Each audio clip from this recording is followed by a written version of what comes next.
Why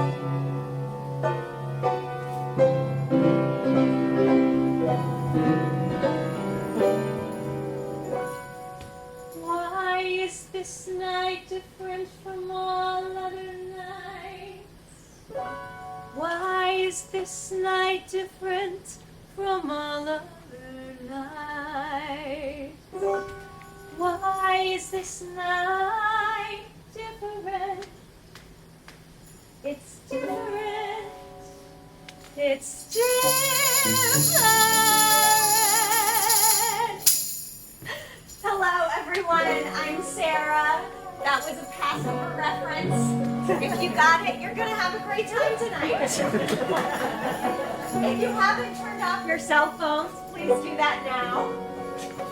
And welcome to the Brick.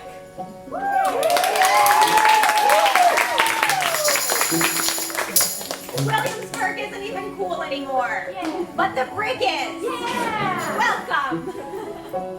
This is my friend Sofia, who's playing piano this evening. And I'm really touched that you all decided to be here with me, with us, with each other for a gathering and an Ashkenazi Seance. We are gonna do some spooky shit here tonight. Ancestors will be invoked. We are here to braid time, to weave the past into now, to make memories solid. We're all here right now. Now what, you may be wondering, is an Ashkenazi Seance? That's a great question. My mom thought it sounded like an indie band. We are not an indie band. I'm not even historically a spooky person. Like, I watch Hocus Pocus every year, but that's because I love Bette Midler as a performer, not in person on Twitter, with every fiber of my being. Not because I'm into ghosts or the afterlife. I'm not one of those people. And yet, here we are. Why is this night different from all other nights? Why is this night different from all other nights? Okay, so tonight, the seance, the reason for the season, as it were. We have gathered here today to decide what to do about my grandmother's piano. I have to decide if I'm going to have my grandmother's piano moved across the country before my parents sell their house, which could be any day now.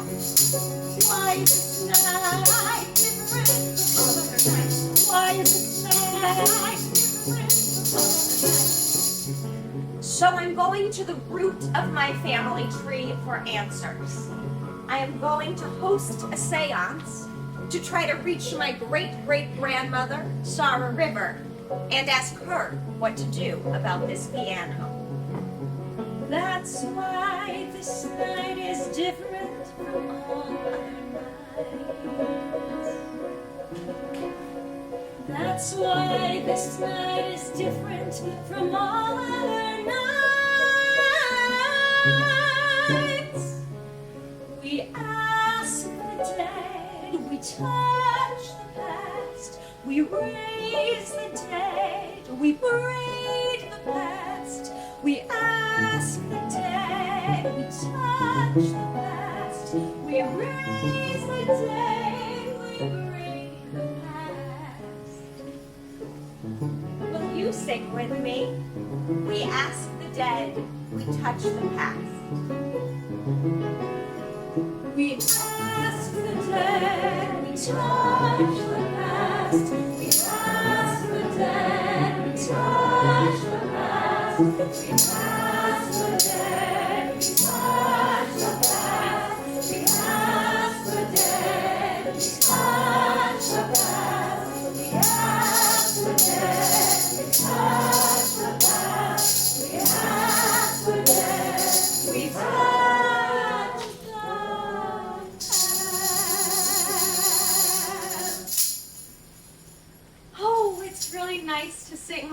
people. Thank you.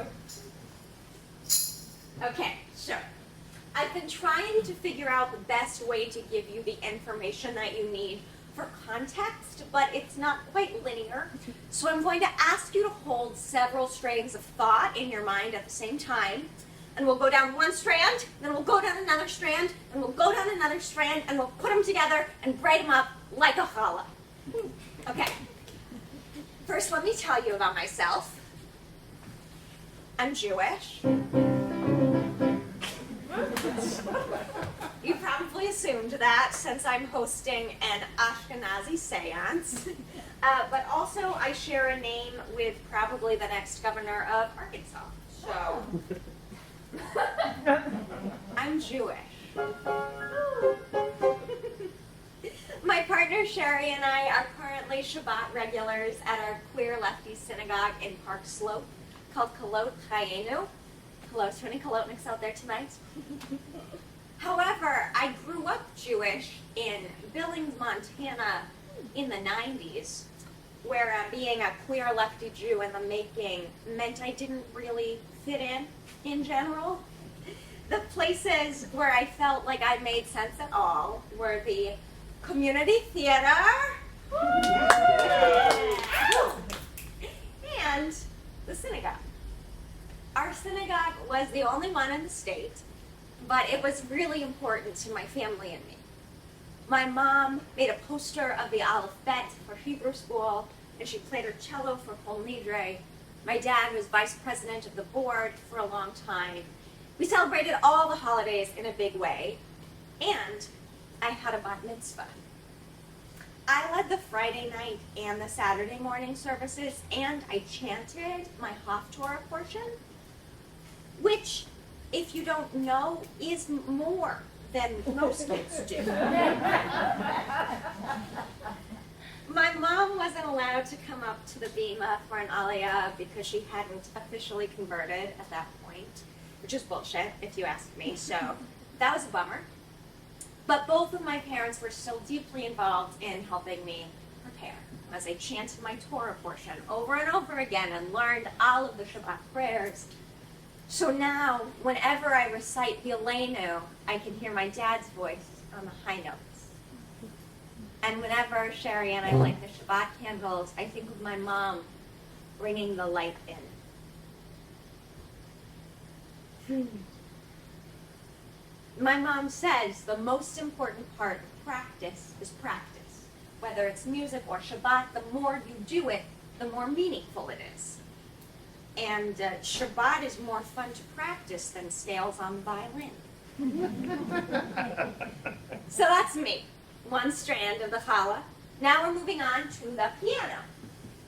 The piano is a Steinway spinet, which is a kind of little upright. It belonged to my dad's mom, who I called Grandma Roundball. My relationship with her is complicated. She died when I was really young. And also I think she was pretty mean, especially to my mom.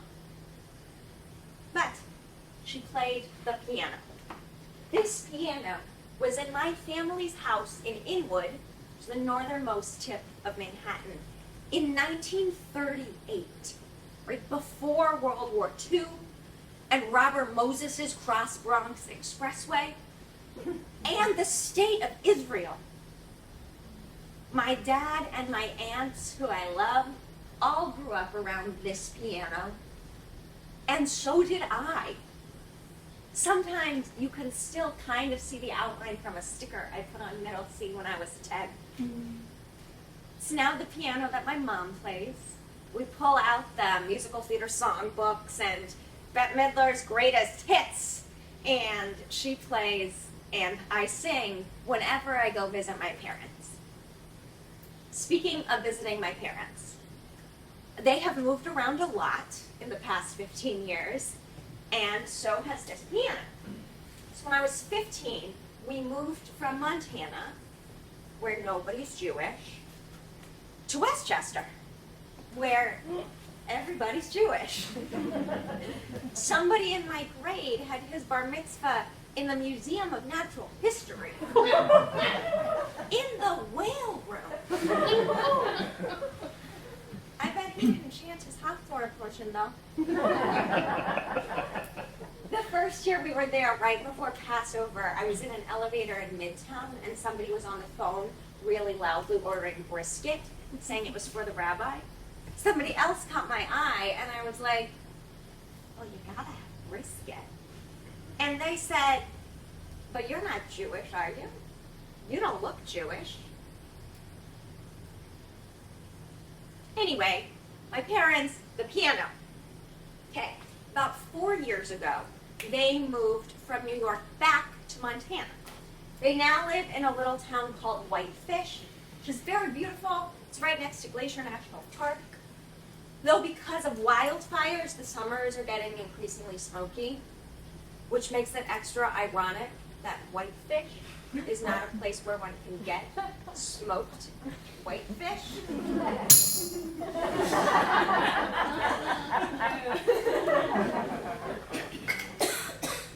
Recently, however, my parents told me that they're getting ready to move again. This time to Rosarito, Mexico. My mom's sister has lived there for a long time. They're going to go retire. They can't do all of the outdoor Montana activities that they liked doing when they were younger. So that move is whatever. But what's relevant is that this time they're not going to move the piano with them. They will be right next to the ocean, and the salt water would ruin it. So they're either going to sell it or I can have it. So just to recap, this piano has already been in New York, in Montana, in New York, in Montana. For me to have it, somebody would have to drive this piano between 2,405 and 2,506 miles door to door, depending on whether you go through North or South Dakota. If I have this piano driven the 2,506 miles, because South Dakota seems like a pleasanter route, if I do that, then presumably every time that I move from here on out, which is honestly probably going to be a lot of times because it's really hard to get a rent-stabilized apartment in New York City, then every time that I move, I will feel obligated to move Grandma Roundball's piano with me forever to rationalize all of the moves that have preceded it, and that's really expensive and impractical. Right? Sherry and I were just in LA for 6 months for my work. What if I have this piano moved here to New York, and then in 2 years, we move to LA? Which leads me to the conclusion that having large, special, sentimental objects passed down from generation to generation seems very meaningful if everyone stays in the same home for those generations. But that hasn't been the story of my family's past, present, or presumably future. The diaspora does not include Steinway spinet pianos. But it also doesn't feel as simple as practicality. Because the part of the diaspora that was about building a better life, where there's money to buy a piano and even move it, that worked for my family. More things are possible for me. My parents have done a very classic, whatever you do will support you, which is frankly annoying in this case. Because what I want is for someone to tell me what to do.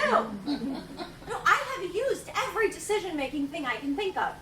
And I made 8 different color-coded pro and con lists. And I got moving quotes from 6 different companies. And I looked up renting a U-Haul and plotted out a roadmap in case Sherry and I decided we could move it ourselves. I have talked about it in therapy. I pulled tarot cards from 3 different decks. I have read a lot of horoscopes. But whenever I start to be like, okay, I know what I'm going to do. I'm going to tell my parents. I feel like I'm going to throw up. And that seems like a bad sign. Last week, my therapist was like, totally understand that this is important to you, but there's no wrong decision here. I love my therapist, but I think that's wrong. What if I'm the one to say, actually, you should sell Grandma Roundball's piano to this rando in Spokane? And then that shatters a connection to the past and ruptures my family legacy, and my eventual children don't care about music or Judaism.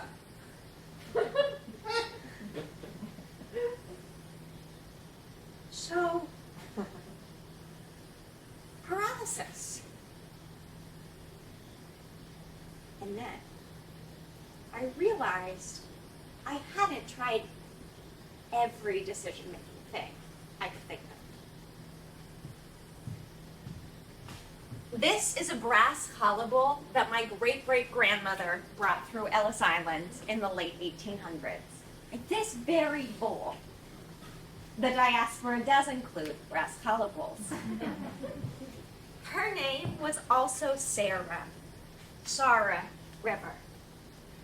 I know about her because my dad made a family tree tracing his lineage, and Sarah River is as far back as it goes. She is the root. She lived in a little town in Latvia that's called Valgelfils. But when they were there, they would have called it Zvinsk. She was married to a rabbi. And after he died, she and her children moved to America. Sarah River lived a life, and then she packed it up and moved across an ocean. She must have known how to decide what to leave and what to carry. She would know what to do about this piano. Which brings me to the seance. Has anyone read the Tanakh? It's the Hebrew Bible. This is the English copy I got from my bat mitzvah. But I never actually read it until early in quarantine. You know, April 2020. I'm going to Zoom Shabbat every week, making challah, feeling more and more Jewish by the day. And also, I'm pretty sure these stories have lots of plagues, and that seemed topical. So, I read the Tanakh for my pandemic hobby. And eventually, I made it to the book of Samuel and read about the witch of Endor. In the story, actually, Sofia, can you read that? The witch of Endor! In the story, King Saul is really nervous about fighting with the Philistines, and God is not responding to him at all. So getting desperate, Saul goes to this medium, the witch of Endor, and says, I want you to raise the prophet Samuel. However, Saul had previously passed a law forbidding people from contacting ghosts, so he was asking this woman to break a law that he himself had created. So there's some back and forth, but he promises her she won't get into trouble, and she does it. She raises the prophet Samuel from the dead. And Saul asks him about the Philistines. And Samuel's like, yeah, it's actually going to go really badly. And then he leaves. And Saul freaks out. And the witch of Endor is like, well, buddy, you still got to eat something. And she makes him some food. And then she leaves. And that's it. That's the story.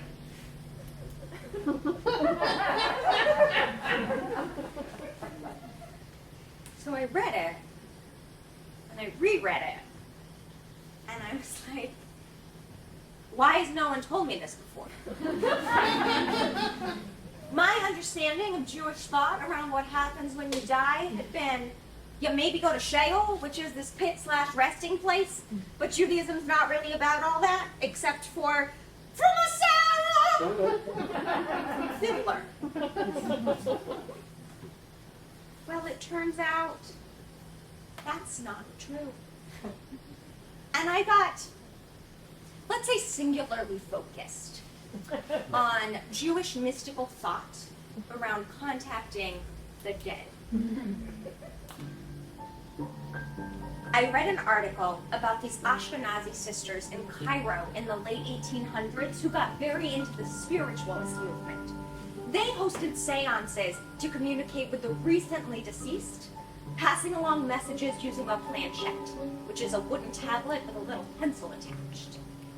Going back further, I learned that in some Hasidic traditions, it's customary on Erev Rosh Hashanah to go to a cemetery, visit the grave of a Rebbe, and a hand from the grave comes out to give you a slice of honey cake for a sweet new year. There is one theory that says when Mashiach, the Messiah, comes, all Jews who are buried in Israel will be resurrected. But if you are not buried in Israel, your bones will go through the very spiritually painful process of rolling through a series of interconnected underground tunnels to get there. That's not even about seances. I just think it's wild.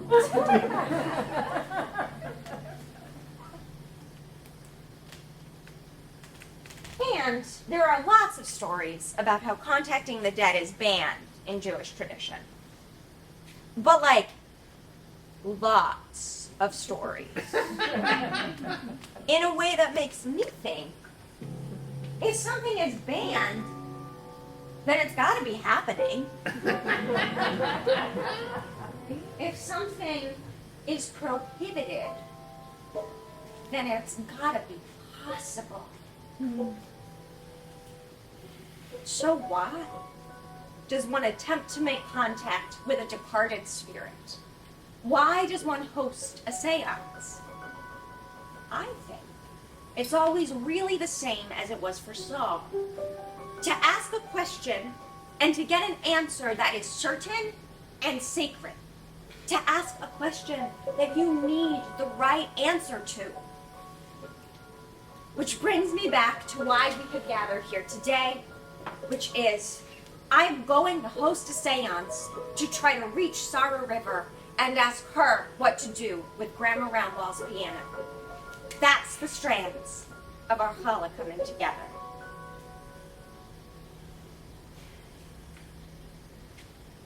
I've never done this before. Jacqueline. I kind of made it up, but I put the pieces together from bits of tradition. So the Talmud teaches that you need a minyan of 10 for many sacred rituals.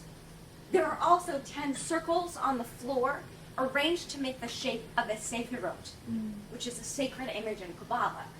It's said to represent the 10 knowable attributes of God, which form a bridge between finite material reality and the unknown.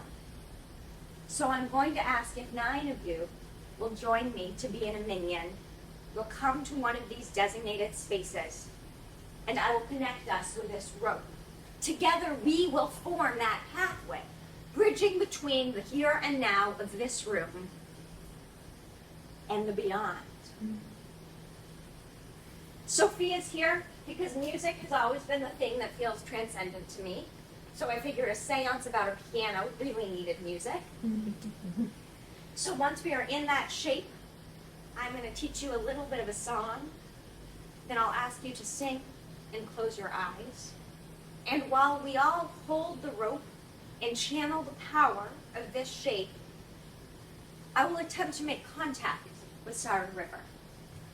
My intention is that she will appear as a sort of specter coming out of her bowl.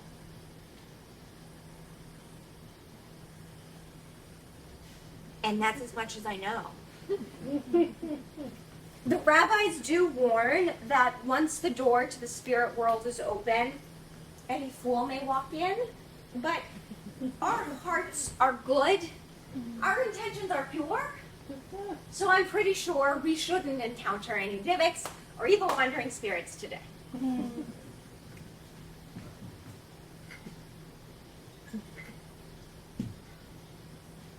Ready?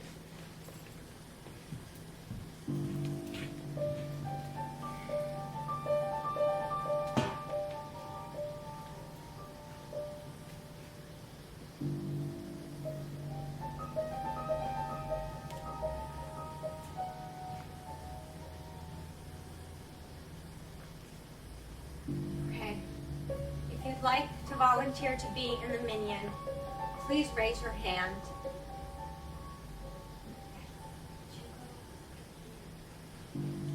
2, 3, 4, 5, 6, 7,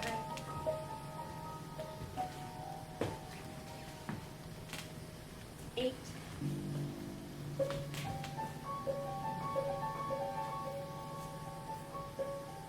9.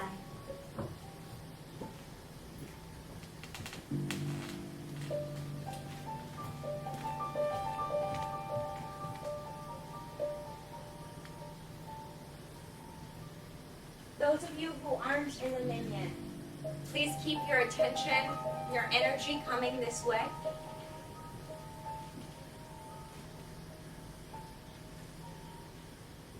And as you hold the rope, and start to tune your attention towards the past, to call to mind Shira River,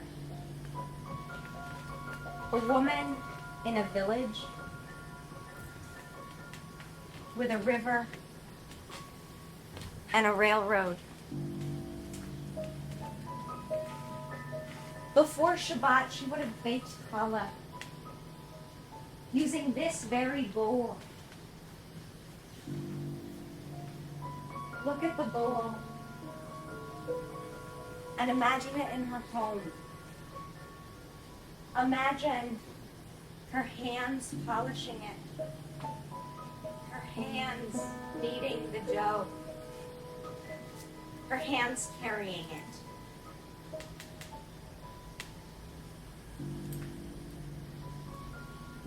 I'm going to ask you to have a seat. If there's anybody who would like a chair, raise your hand and I will bring you one.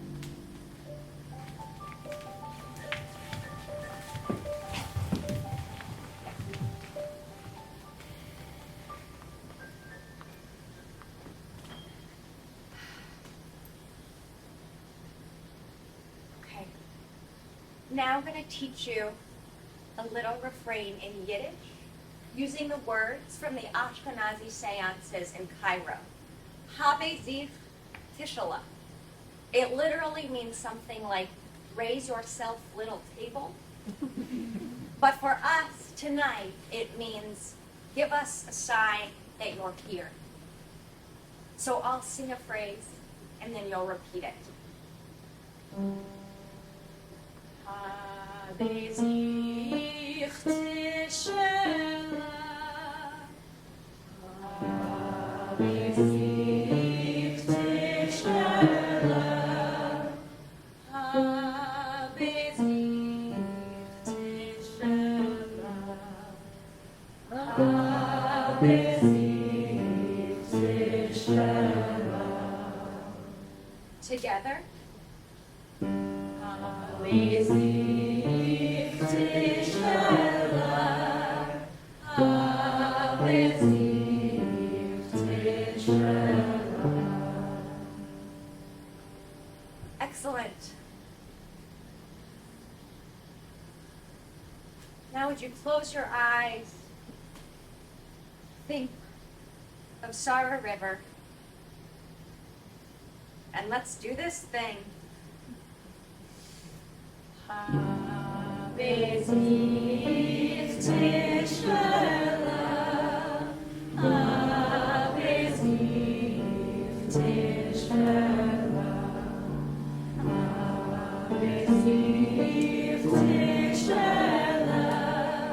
Habe sich tishala. Habe sich tishala. Habe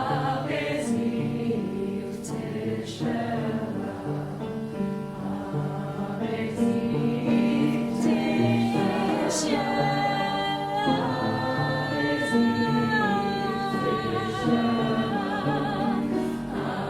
Habe sich tishala. Habe sich tishala.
Sarah, the root of my family tree, I call upon you.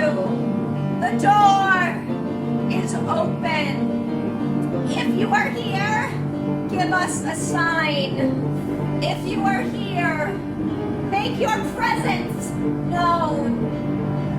Sarah, come in. Come in. Come in.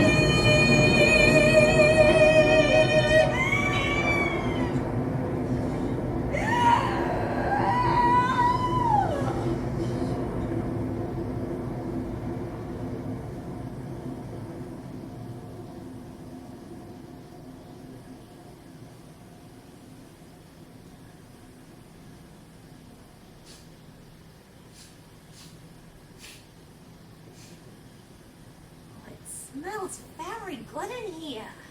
Is that brisket? Oh, Sarah, you wanted the roots of your family tree. The original, Sarah. Hey, Nene. Here I am. I I'm achy. It's been a very long time since anyone called on me. I think it was Rebbe Nachman of Bretzloff. I wanted to know how I really felt when Abraham, my husband, told me that God said I was going to have a child at the ripe age of 90. So, you want to know about this piano? To that I say, think of it like the Torah. It's how you all know me. The object itself is sacred, beautiful. We dress her up. We dance around with her. We stand before her in awe. She's an important part of the tradition. But to me, the Torah as an object, it's not essential. What's essential is what's inside. The stories, the words, and those exist beyond the confines of the object on which they are written. They're in memories and drashes, and reprinted in books that we do not consider to be such sacred objects. Your English tonight. So, the piano, the object itself may be sacred, but what's essential is the music that's been played through it. And that too exists beyond the Steinway spinning. But my little one, I don't think that's really the question you're asking. And you've brought all these nice people here. You could turn around, by the way, if you want to. But you don't have to.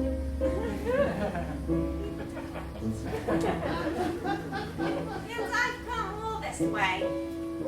So I don't want to answer the wrong question. You asked for the root because you want to know about your own roots. You want to know about family. And you want to know about home. That feeling of sticking your toes into the ground and understanding with an undeniable flash of clarity who you are completely. I don't have the answer to that. But I could tell you a story. You know about my little Yitzhak, my perfect golden boy with a dark curl on his forehead. didn't want him when I first found out I was with child. But then he was born, and it was like he was walking around with my heart inside of him. I had never felt such a thing. That's what I told Rabbi Nachman. And you know about Hagar, Abraham's other lover. She had this little boy, little Ishmael. And I got afraid that there wasn't enough space or love or I don't know what. But I was the one with the command from God to bring forth nations. That's what God said. You're going to bring forth nations, Sarah. You are going to be the mother of the chosen people. And I got afraid that if I did anything wrong and wasn't the perfect mother in any way, I would ruin the future of the Jewish people. And so I sent them away. Hagar and Ishmael. I sent them to the desert. And since then I see this happen over and over. My people, the Jewish people, they're in terrible exile. And then they find a place where they can find safety and prosperity for their children and their children's children. America, the Holy Land. So what do? They send the people who are already living there away. They are afraid that there is not enough space or love or I don't know what, and for their families, they send the other people away. And I wonder, is this all my fault? Is this my legacy? So, I don't know. I don't have the answer, my darling. I'm from the Torah. You know, that's not for answers. That's for questions. But you're smart, and you've got all these lovely people here. You'll come up with something.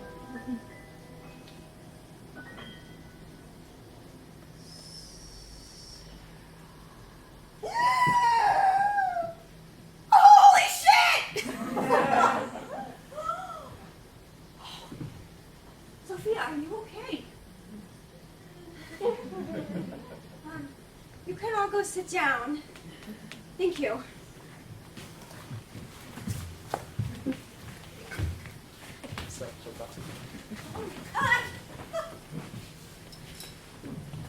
If I'm being very honest, I was hopeful that something would happen, but I didn't really think that it would. I made that up in my apartment, and Sherry thought I was fully losing my mind. But that wasn't what I thought would happen. We didn't get the specter in the bowl, but something did happen. We did make contact with a Sarah. That was Sarah from the Torah. And she came into my body. That means this works.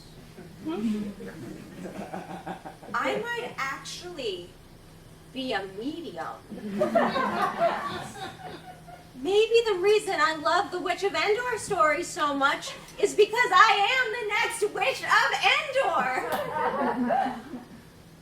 You don't look Jewish. Bitch, I just called up the mother of the Jewish people, okay? But that wasn't a clear answer at all. You'll come up with something? Okay. It sounded like she was saying, it's okay to let the piano go. It's not essential. Yeah, but if the piano were actually a Torah, I sure shit wouldn't let that be sold in Spokane. And I know that the Torah is for questions and interpretation. Sherry and I gave the drash at Rosh Hashanah last year. That's why I didn't look in the Torah. to find out what should I do with Grandma Roundball's piano. Right? I led a goddamn seance for an answer.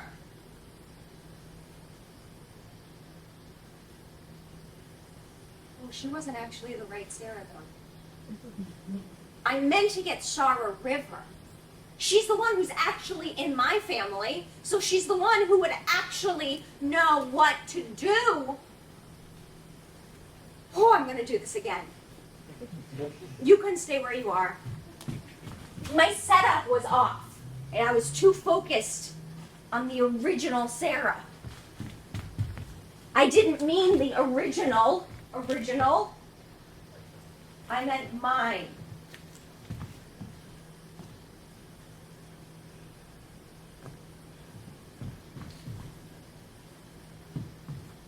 I don't want the mother of all the Jewish people. I just want Shira River. This is my family. I have to do this alone.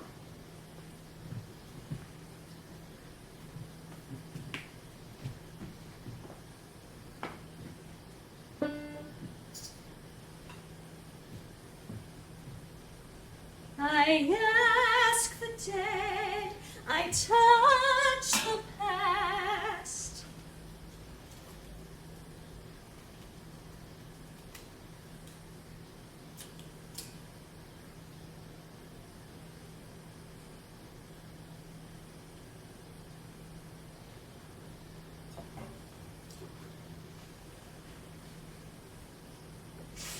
I ask the dead, I touch the past, I raise the dead, I break the past. I ask the dead, I touch the past, I raise the dead, I breathe the past. I ask the dead, I touch the past, I raise the dead, I raise the dead.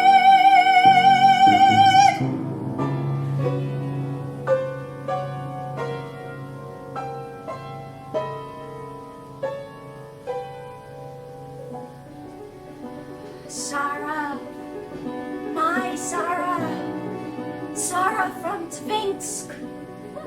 The bond between us is unbreakable.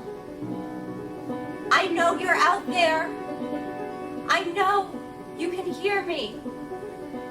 Sarah, tell me, Sarah, I need you now.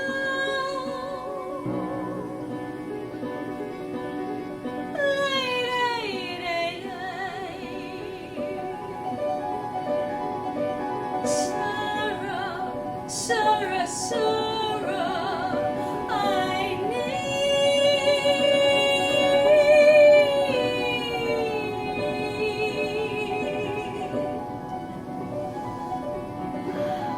I open myself to you, Sarah. I know you have the answer. You know what to do. Show yourself. Make your presence known. The door is open. Amazing, amazing, amazing. Sarah, come in.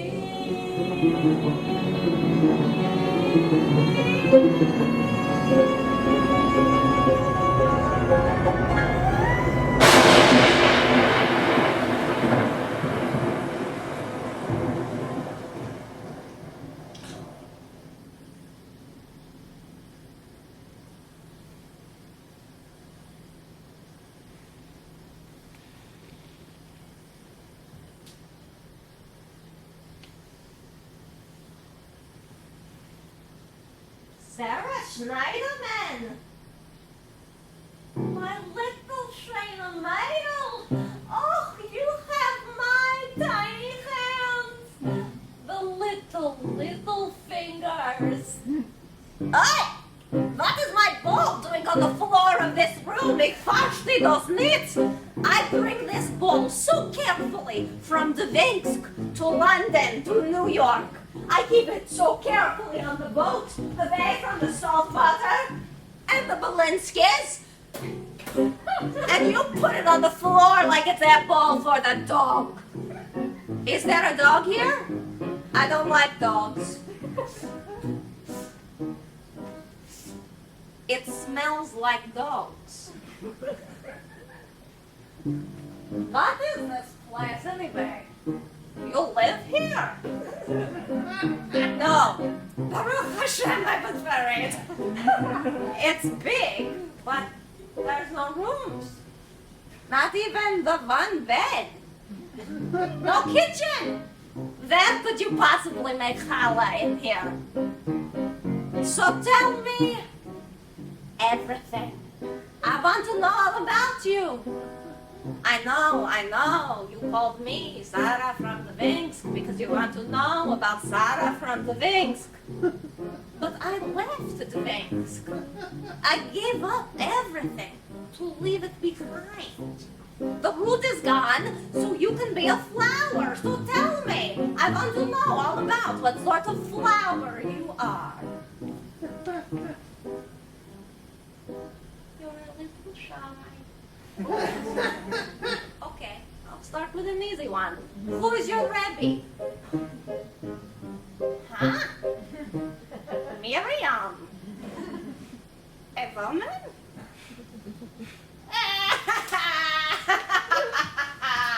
Next, you're going to be telling me that you had a bas mitzvah, that you wear a talus and go up to the bima and drash on Torah. You do? Azoi. You think you can just pick and choose from our traditions? Keep some things, leave some others? Sounds nice.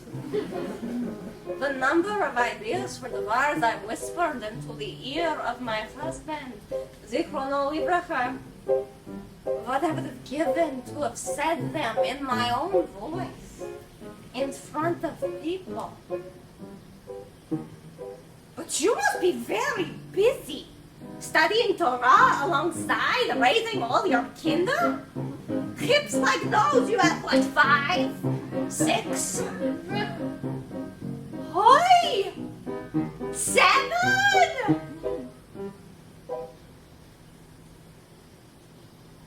You have no children. They mochel, Bubble, I am so sorry. Well, your husband, may he be understanding. Is he a doctor? No. Well, what's his name?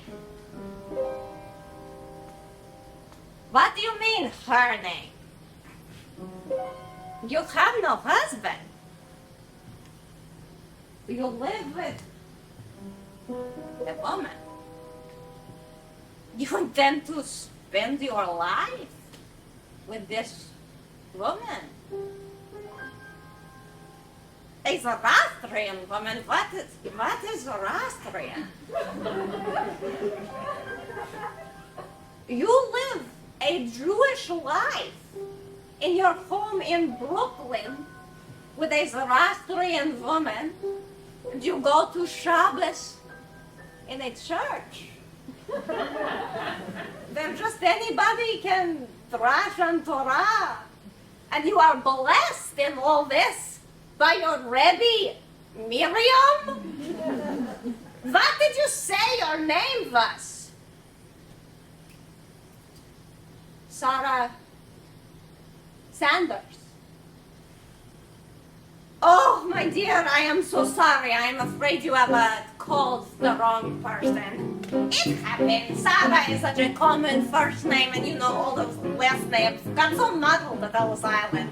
Hard to find anybody, but I cannot be your great-great-grandmother because you cannot be my great-great-granddaughter. I hope you get what you need with this piano, though. May you never have greater reason to disturb the dead.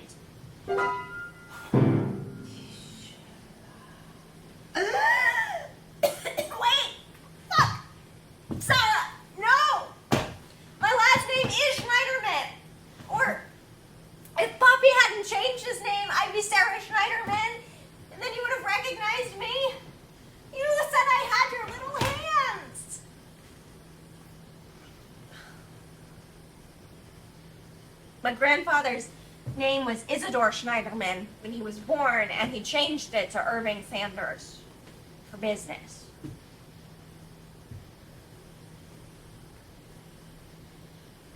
I guess that wasn't really the issue.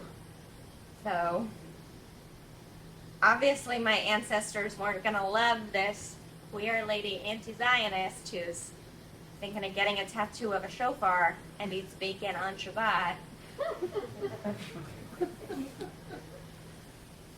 That's the reason I was scared to try to reach Grandma Roundball about the piano. The reason Grandma Roundball was so mean to my mom is because she's a Chicksa. Right before my parents got married, Grandma Roundball said to my mom, well, you're not Jewish, and I don't really like you, but he's getting old, and I don't want him to die alone. A, that's horrible, and B, what would she think of me? And why did I think Sarah River would be better? I made up a seance, and it worked. We got Sarah River, and she didn't recognize me. Hell, even if she had, she probably wouldn't count me as Jewish. If I went to Daugau Fields today, I would be an American tourist who couldn't say the name of the town right. If I just moved into my dad's apartment in Inwood today, I would be a gentrifier. Because I'm from Montana. And now my parents are leaving Montana and moving to Mexico, and I don't feel great about how easy it is for them to be expats there, but mostly that's just really far from home.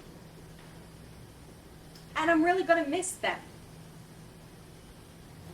when they're gone.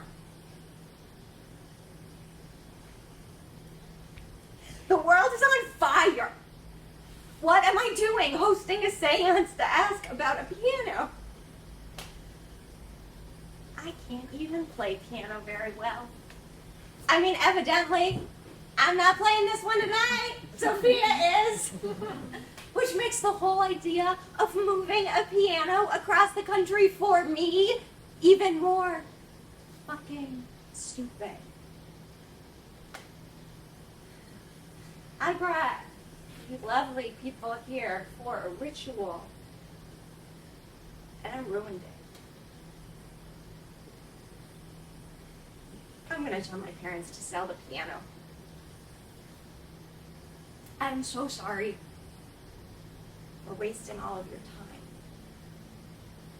The seance is over.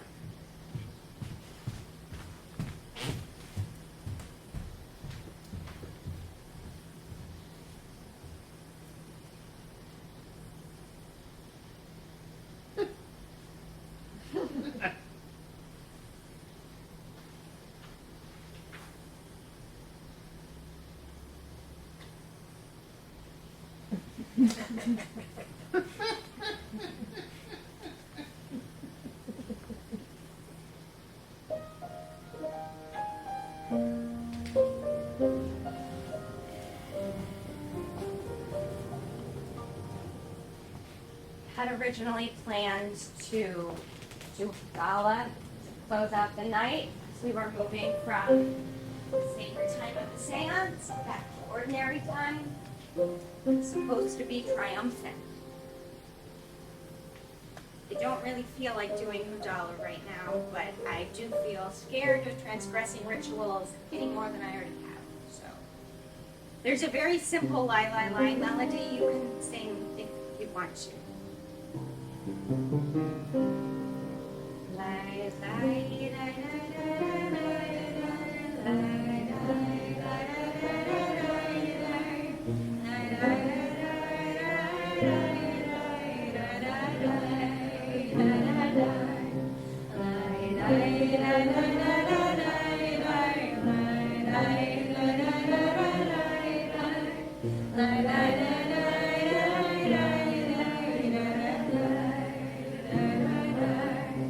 Baruch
I want the piano. I don't need it. But I want this piano in our home.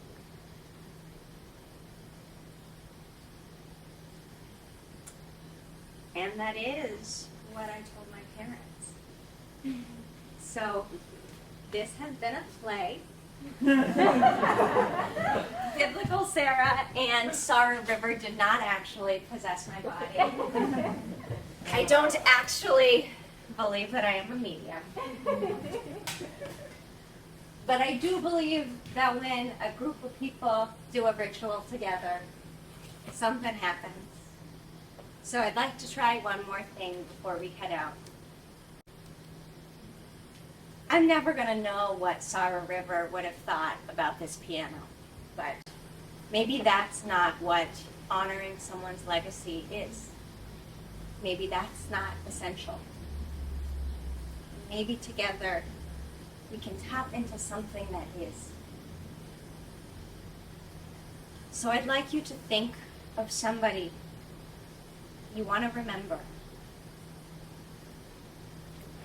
Could be somebody you knew and loved,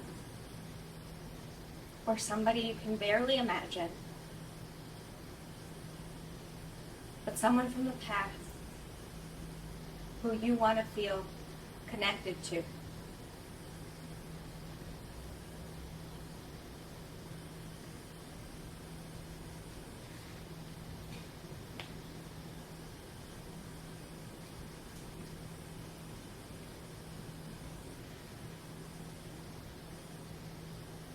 We'd love to hear the names of the people you're thinking of, to bring them into the space in that way. And as you say a name, I'll tie a knot in this rope, braiding together all our people.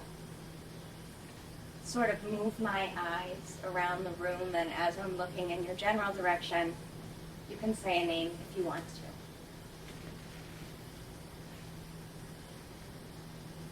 to. Teresita Francisco.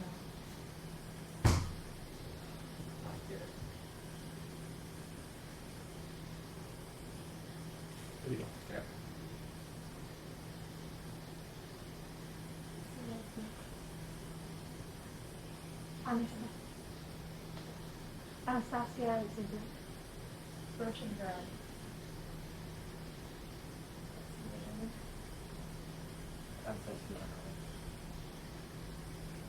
Rules of Ben Roll. Tim Bornstein. Not Jubilee Moria. Harriet Glicklet. Very fun. Neil McCrea. Oh,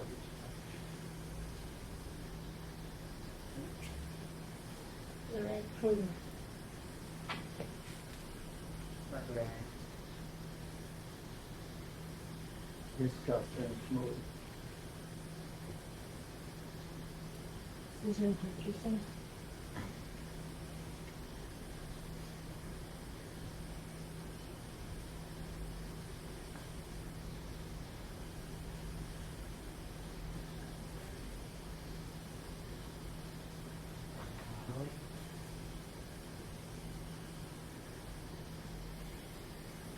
Sarah River.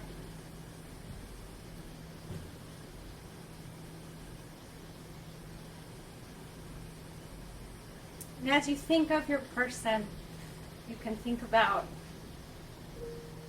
where do they feel at home?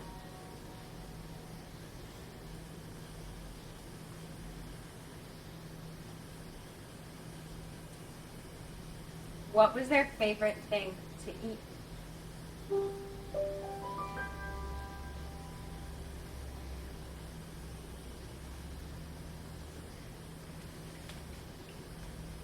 What's the hardest they ever laughed?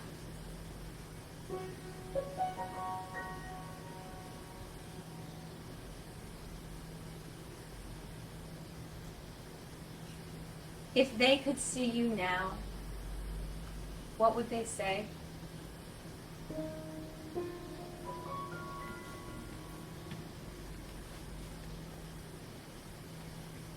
If you could see them now, what would you say?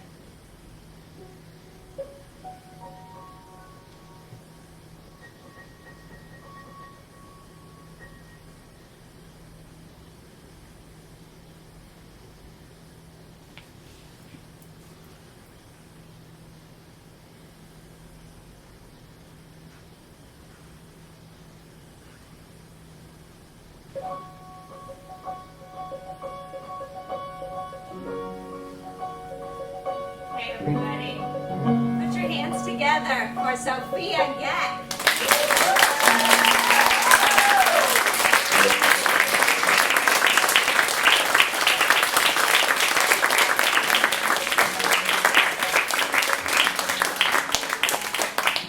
I'd love to invite you to join me in a toast. So I'm going to pass around this tray. There are cups of grape juice on it. Take a tray and then take a cup, pass it down.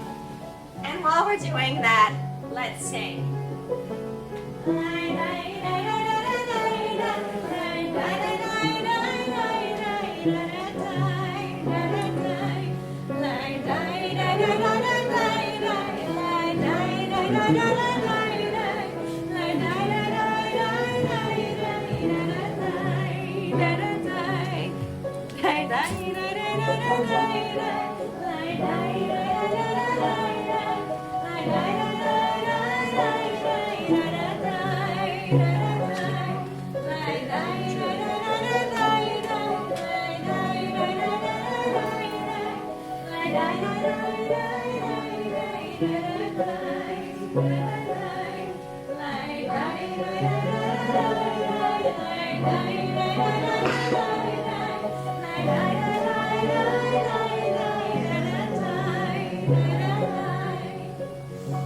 Now raise your cups. Think of your person and look around at everyone who's here. We try to touch, we hold the past, and here right now we raise a glass,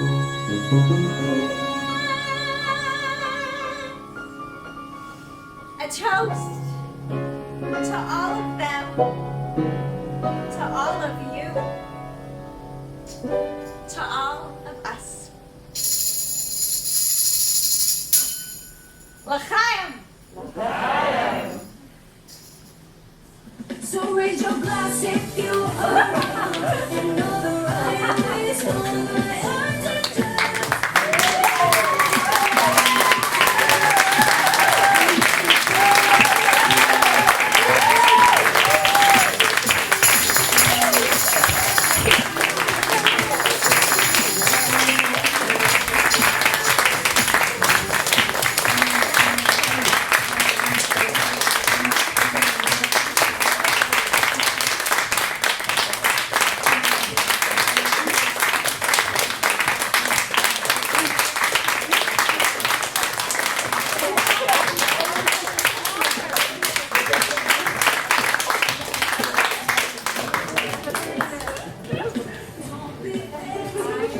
Not like this. Oh, wow.